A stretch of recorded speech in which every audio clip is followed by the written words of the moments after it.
UP की योगी सरकार ने बिजली उपभोक्ताओं को बड़ी राहत दी है। प्रदेश में ओटीएस योजना लागू कर दी गई है। इसके तहत अब घरेलू उपभोक्ताओं को 15 दिसंबर तक बकाया राशि जमा करने पर ब्याज में 100% छूट दी जाएगी।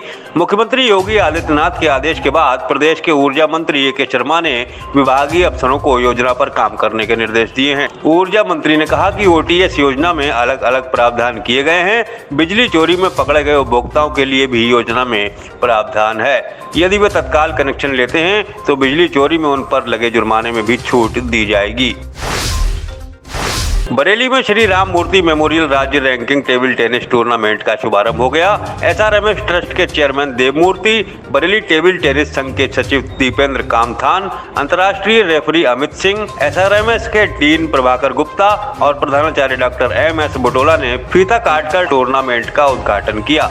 प्रतियोगिता में कई वर्गों में मैच आयोजित किए जा रहे हैं। इस मौके पर चेयरमैन देवमूर्ति ने सभी खिलाड़ियों, उनके अभिभावकों और टेबल टेनिस संघ के पदाधिकारियों का आभार जताया। चेयरमैन देवमूर्ति ने कहा कि यहाँ खेलने वाले खिलाड़ियों में वह क्षमताएं हैं कि वह ओलंपिक तक पहुँच सकते हैं।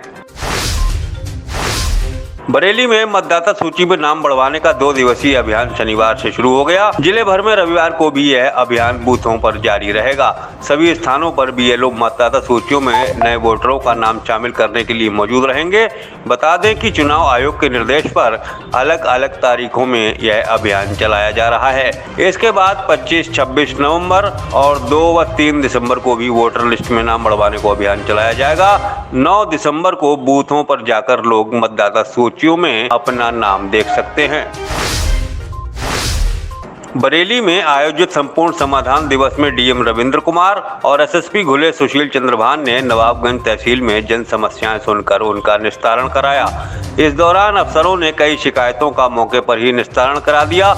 इसके अलावा कई मामलों में अधिकारियों को मौके पर भी भेजा गया। डीएम ने साफ कहा कि फरियादियों के शिकायतों के निस्तारण में लापरवाही बर्दाश्त नहीं की जाएगी। एसएसपी ने थानेदारों को छोटे मोटे विवाद थाना स्तर पर ही सुलझाने के निर्देश दिए। इस दौरान जिले भर के अधिकारी समाधान दिवस में मौजूद रहे। बरेली में पत्नी के शराब पीने का विरोध करना पति को महंगा पड़ गया। झगड़े के बाद कमरे में बंद हुई पत्नी ने फांसी लगाकर जान दे दी। पति को घटना का पता चला तो उसके होश उड़ गए। किला थाना क्षेत्र निवासी गोपाल कश्यप ने बताया कि उसकी शादी अलीगंज के गैनी गांव निवासी राधा से हुई थी। उसकी पत्नी कभी कभी शराब पी लेती थी। एक दिन पहले भी उसने शराब पी ली।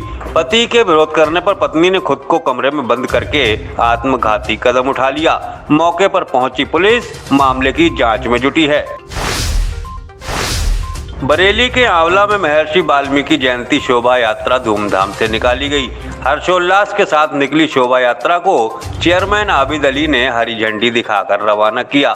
शोभा यात्रा में भगवान के स्वरूपों की सुंदर झांकियों को सजाया गया था। शहर में विभिन्न स्थानों पर शोभा यात्रा का स्वागत किया गया। इस मौके पर कमेटी अध्यक्ष आकाश भारती, रजत भारती समेत विधानसभा अध्यक्ष डॉक्टर इंद्रपाल यादव, भूपेंद्र सिंह, राधेश्याम, जितेंद्र, बॉबी अग्रवाल, बंटी, दयाराम मौर्य, जितेंद्र शर्मा, अभिषेक मिश्रा और आदिल शेख प्रमुख रूप से मौजूद रहे। बरेली में दहेज की खातिर ससुरालियों ने गर्भवती विवाहिता की पीट कर हत्या कर दी। विवाहिता की मौत के बाद ससुराली परिजनों को काफी देर तक गुमराह करते रहे। आरोप है कि ससुराली विवाहिता के शव को अस्पताल में ही छोड़कर भाग गए। बिथरी चैनपुर निवासी वीरेंद्र सिंह के अनुसार उन्होंने भतीजी प्रियंका की शादी कंथरिया गाँव निवासी ठेकेदार कृष्णा पटेल से की थी। शादी के बाद से ही ससुराल वाले प्रियंका को मारपीट कर प्रताड़ित कर रहे थे। मौके पर पहुंची पुलिस ने मुकदमा दर्ज करके आरोपियों की तलाश शुरू कर दी है। बरेली में गौ तस्करों और पुलिस के बीच हुई मुठभेड़ में एक गौ तस्कर गोली लगने से घायल हो गया, जबकि 3 आरोपी फरार हो गए। भोजीपुरा थाना क्षेत्र में गौकशी की घटनाएं सामने आने के बाद पुलिस ने तस्करों की तलाश में जाल बिछाया था। इसी दौरान भूड़ा गांव के जंगल में गौ तस्करों और पुलिस का आमना सामना हो गया। दोनों ओर से कई राउंड फायरिंग के दौरान भूड़ा गांव निवासी शरीफ पुलिस की गोली से घायल हो गया। पुलिस ने शरीफ को गिरफ्तार कर लिया है। मुठभेड़ के दौरान उसके 3 अन्य साथी सलीम कालिया, वसीम और नसीम पुलिस की आंखों में धूल झोंक कर फरार हो गए। पुलिस उनकी तलाश में जुटी है। गौ तस्करों के पास से गौकशी के औजार समेत तमंचा और कारतूस भी बरामद किए गए हैं। बरेली में सिक्योरिटी गार्ड ने शराब के नशे में फांसी लगाकर जान दे दी। बिथरी चैनपुर के शिव शक्ति कॉलोनी निवासी दिलीप कुमार शराब पीने का आदी था। वह सिक्योरिटी गार्ड की नौकरी करता था। बीती रात उसने पहले जमकर शराब पी। इसके बाद दिलीप ने आत्मघाती कदम उठाते हुए फांसी लगाकर जान दे दी। मौके पर पहुंची पुलिस ने सिक्योरिटी गार्ड के शव को पोस्टमार्टम के लिए भेजा है। पुलिस पूरे मामले की जांच कर रही है।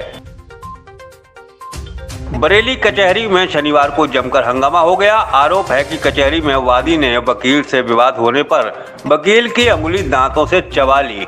चीख पुकार सुनकर मौके पर पहुंचे दूसरे वकीलों ने किसी तरह मामला शांत कराया। साथ ही वकीलों ने वादी को पीटकर पुलिस के हवाले कर दिया। पकड़े गए गुलाम हुसैन ने बताया कि पीलीभीत पुलिस ने उनके बेटे को बाइक चोरी में नामजद किया है। इसी केस में वह वकील के पास आया था, लेकिन वकील लगातार पैसों की मांग कर रहा था। इसी बात को लेकर हुए विवाद में वाइपर से वकील की अंगुली कटी है। पुलिस मामले की जांच कर रही है। ये थे न्यूज टुडे नेटवर्क के आज के समाचार। ऐसे ही ऑथेंटिक और रिसर्च ओरिएंटेड कंटेंट के लिए लगातार न्यूज टुडे नेटवर्क के न्यूज बुलेटिन को फॉलो कीजिए।